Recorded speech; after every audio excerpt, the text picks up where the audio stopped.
नमस्कार, मैं हूं आपके साथ अंजना शर्मा और आप देख रहे हैं करंट खबर। तो आइए बढ़ते हैं आज की प्रमुख खबर। सरकार ने उसको गाइड किया, उसी तरह से कानून बनाने का काम किया। आज बिहार में 65 लाख मतदाता मत देने से वंचित हो गए।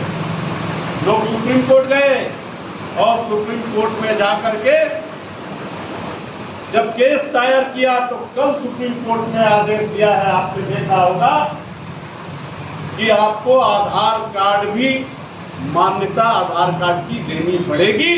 जो आधार कार्ड भी दिखाएगा उसका नाम आपको डॉक्यूमेंट में रखना पड़ेगा। ये मानने के लिए चुनाव आयोग तैयार ही नहीं था। चुनाव आयोग ने क्या क्या कागजात दिया, बोला पासपोर्ट दिखाइएगा। अच्छा, इतना हम लोग आदमी बैठे हुए किसके पास पासपोर्ट है?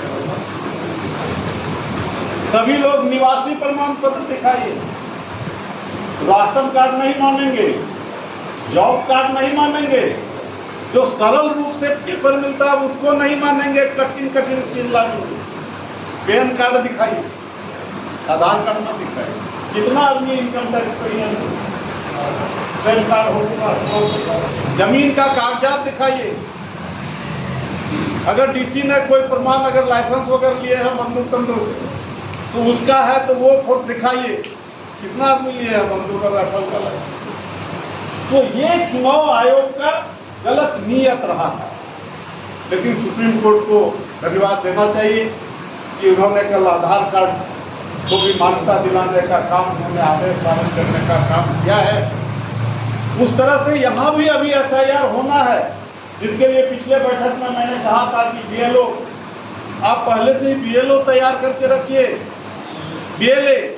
BLO लोगों ने बना लिया, अभी BLA तैयार करिए, ताकि बूथ लेवल एजेंट पार्टी के तरफ से होगा तो जो गड़बड़ियां होंगी, जिनका नाम छूटेगा, उनका नाम हम जुड़वाने का प्रयास करेंगे, ताकि मतदाता हमारा छूट ना जाए।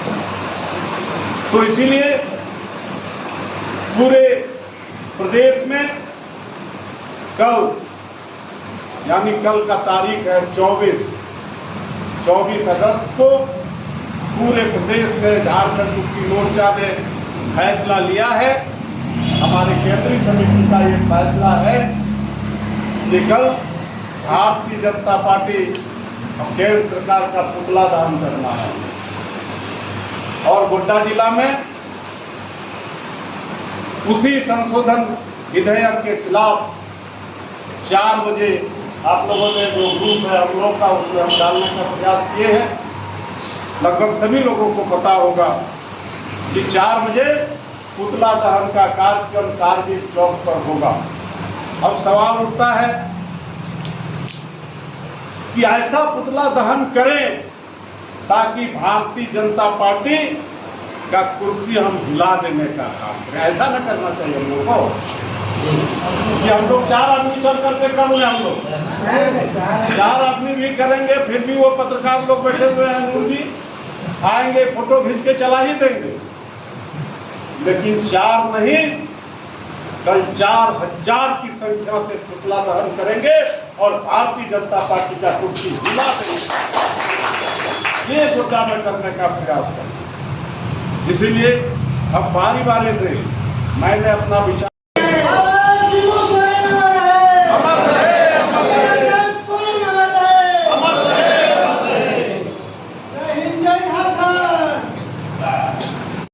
कार है या और बहुत तरह का साधन है, संचार का इतना साधन है, सोशल मीडिया है, बावजूद हमारे लोग बोलते हैं कि हमको खबर नहीं मिला।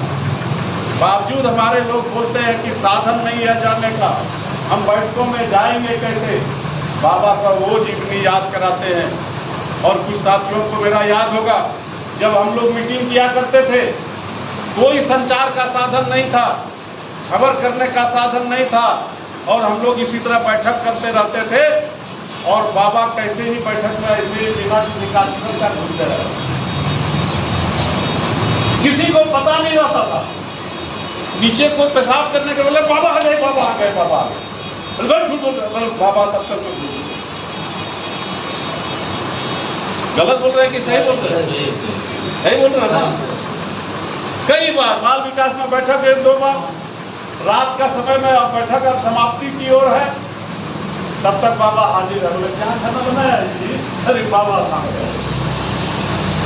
ये था उनके संगठनिक क्षमता। गांव में रहते थे, आज का लोग तो गांव जाना भी पसंद नहीं करता। हम लोग कार्यकर्ता बहुत कम गांव जाते हैं, बाबा गांव में जाते थे, गांव में रहते थे, गांव के तालाबों में नहाते थे, वहीं कपड़ा अपना बदलते थे और जो सत्तू मूढ़ी जो मिलता था वो खा करके फिर दूसरे गांव की ओर बढ़ जाते। वो सुगावथान का इलाका, रघुनाथपुर का इलाका, हम लोग साथ गए। वो ट्रैकर हुआ करता था, वो आगे में बैठते थे, हम लोग पीछे में। ट्रैकर जैसे स्टार्ट हुआ, कच्ची रोड, एक बार ब्रेक लगाया, गर्दा भर गया।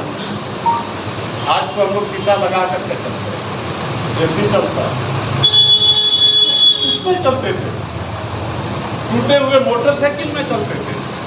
उनके पास एक जीप था, हम लोग मिलकर के ठेलते थे जब जीप स्टार्ट नहीं होता।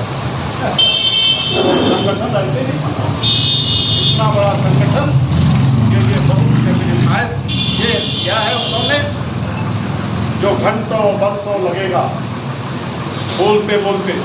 इसलिए हम कार्यकर्ता साथी से कहना चाहेंगे कि इन दोनों महान पुरुषों के प्रति सच्ची श्रद्धांजलि तब होगी जब उनके आदर्शों पर चलेंगे, जब उनके बताए मार्गों पर चलेंगे, उनके किए हुए कार्यों से कुछ सीख लेंगे और उसको जब हम जीवन में उतारने का काम करेंगे, हम भी उनके पद चिन्हों पर चलेंगे, तभी उनको सच्ची श्रद्धा सुमन हम अर्पित कर पाएंगे, तभी उनके बच्चे सच्ची श्रद्धांजलि होगी।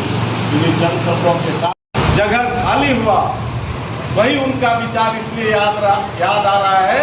उन्होंने कहा था जब भाग्य में लिखा होगा तभी मिलेगा। और 2.5 महीने के लिए पिछली सरकार में ये जल संसाधन मंत्री बनाए गए और तकनीकी शिक्षा, टेक्निकल एजुकेशन विभाग इनके जिम्मे दिया गया। 2.5 महीने तक पिछले मंत्रित्व काल में ये मंत्री रहे और वर्तमान जो सरकार अभी हेमंत बाबू के नेतृत्व में जो चल रही है, उस सरकार में स्कूली शिक्षा एवं साक्षरता विभाग इनके जिम्मा था और निबंधन विभाग, 2 विभाग इनके जिम्मा था।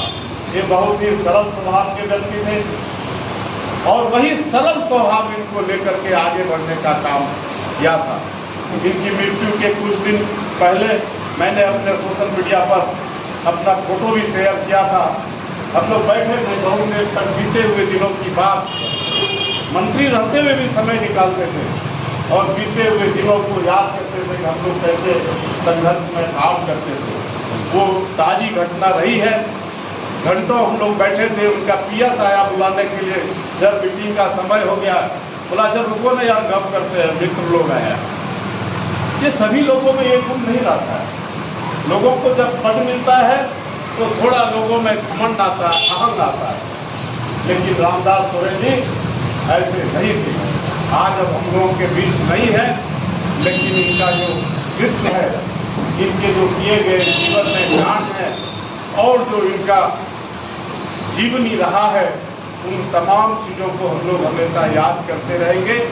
वो अमर नहीं है, लेकिन उनकी यादें अमर रहेगा। बाबा विश्वम गुरु आज हम लोगों के बीच नहीं है, लेकिन उनका जो सिद्धांत है, उन्होंने जो हम लोगों को दिया है, जो हम लोगों के दिमाग और रग रग में उनका कृत्य जो भरा पड़ा है, वो जीवन भर हम लोगों को याद रहेगा। और जब उनके बताए हुए मार्गों पर हम लोग चलेंगे, चाहे बाबा किशोर जी ने जो सिद्धांत दिया, शराब मत पियो, शिक्षित रहो, शोषण धंधा और अन्याय के खिलाफ लड़ो, दबे कुचले पिछड़ों को न्याय दिलाने का काम करो, समाज में सामाजिक समरसता लाने का काम करो, कलेक्टिव फार्मिंग करो, वृक्ष लगाओ। आज हम लोग देखते हैं माँ के नाम वृक्ष दूसरा पार्टी का लोग लगाता है। बाबा विश्वम गुरु, अगर आप पिछला दिनों का भाषण उनका याद करें, तो जब वो भाषण शुरू करते थे तो भाषण के क्रम में जरूर बोलते थे कि हर व्यक्ति 5 वृक्ष लगाओ।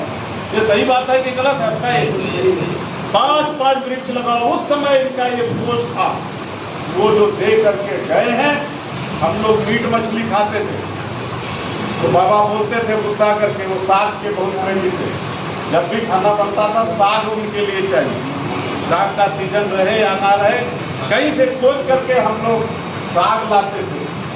और हम लोग जो मांस मछली खाते थे तो कभी कभी बड़ी मजाक के लहजे में बोलते थे, बोले क्या ठो हाथी खाया अभी तक में, सब हाथी खाइए जाओ, ऐसा गुरु जी बोला करते। बड़ी प्यार भरी भाषा थी उनकी।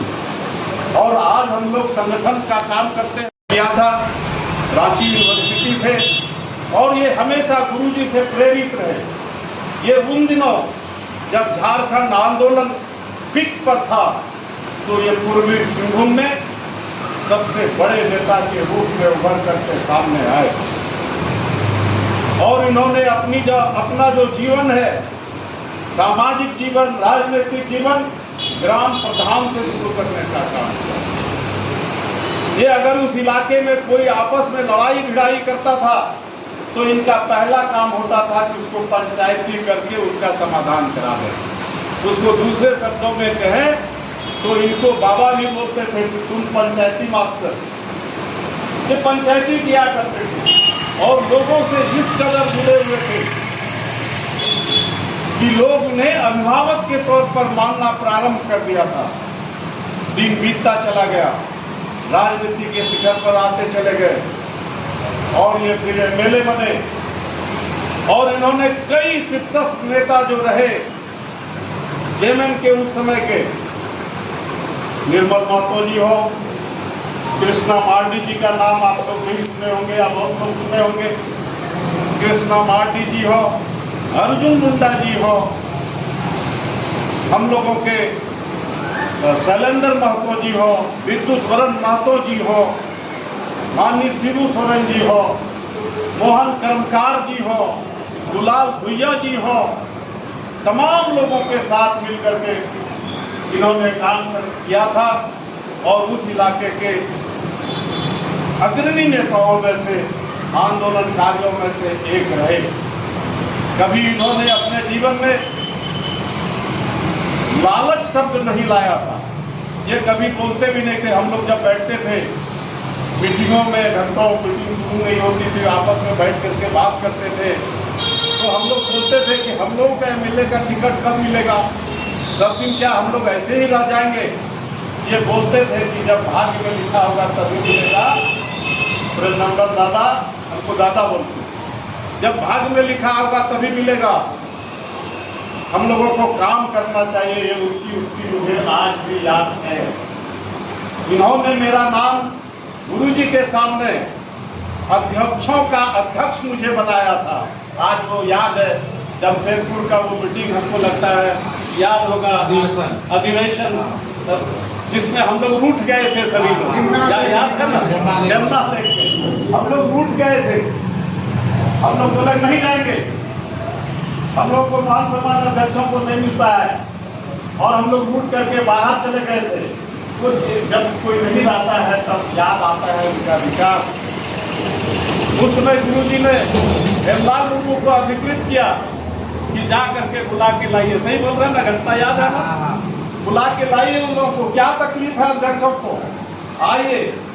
और उस समय यही व्यक्ति थे, आज हम लोगों के बीच नहीं है, जिन्होंने मुझे कहा कि आप अध्यक्षों के अध्यक्ष हैं, आप हमारा नेतृत्व। और गुरुजी ने उस दिन से हमको अध्यक्षों का अध्यक्ष कहते थे। क्या बोलते थे, अध्यक्षों का अध्यक्ष आ गया। तो ये इनका विचार था और ईश्वर ने सही में माना। एमएलए जनता का सहयोग रहा, जनता का आशीर्वाद रहा, ये एमएलए बने। लेकिन हम लोगों को लग रहा था कि पता नहीं ये मंत्री बन पाएंगे कि नहीं बन पाएंगे। लेकिन एक संयोग था,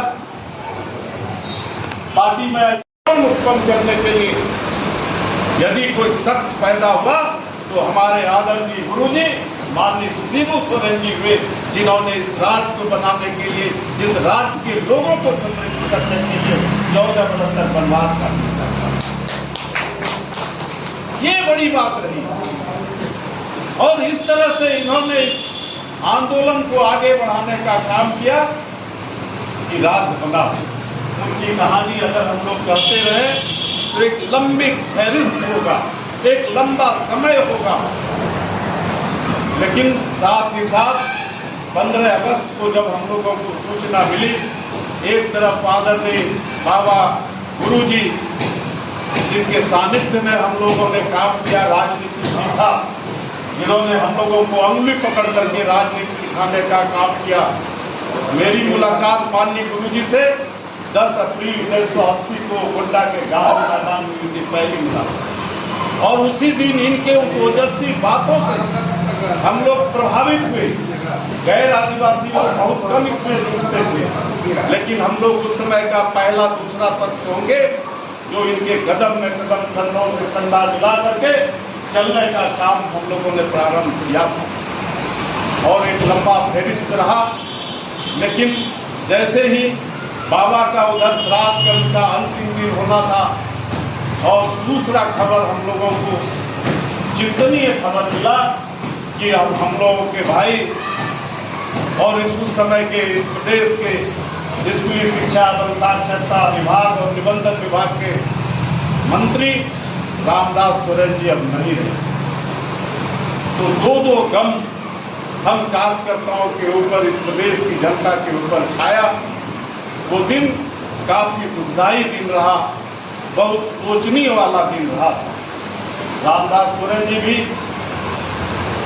इनका जन्म 1962 में हुआ, 63 में, कहीं 62 भी लिखा है, कहीं 63 भी लिखा है। उस समय हम लोगों का जन्म भी स्कूल में कुछ और लिखा दिया होगा, जज्बे कुछ और होंगे। हम लोगों की माँ उतनी पढ़ी लिखी नहीं थी, और रामदास सोरेन जी का और कितना है वो आप लोग जानते हैं। लेकिन गूगल और ये जो कह रहा है वो 1963 कह रहा है। हम 62 इसलिए बोलते हैं कि मेरा भी जन्म 62 में, जब हम पहली बार जिला अध्यक्ष बने थे। रामदास सोरेन भाई भी पूर्वी सिंहभूम जिला थे, वो जिला अध्यक्ष बने थे, और जब जिला बैठकों में हम लोग जाया करते थे तो आपस में हम लोग अपनी बातों को शेयर किया करते थे, और हम लोग 62 होकर के मित्र बात। लेकिन आज गूगल ने 63 में उनका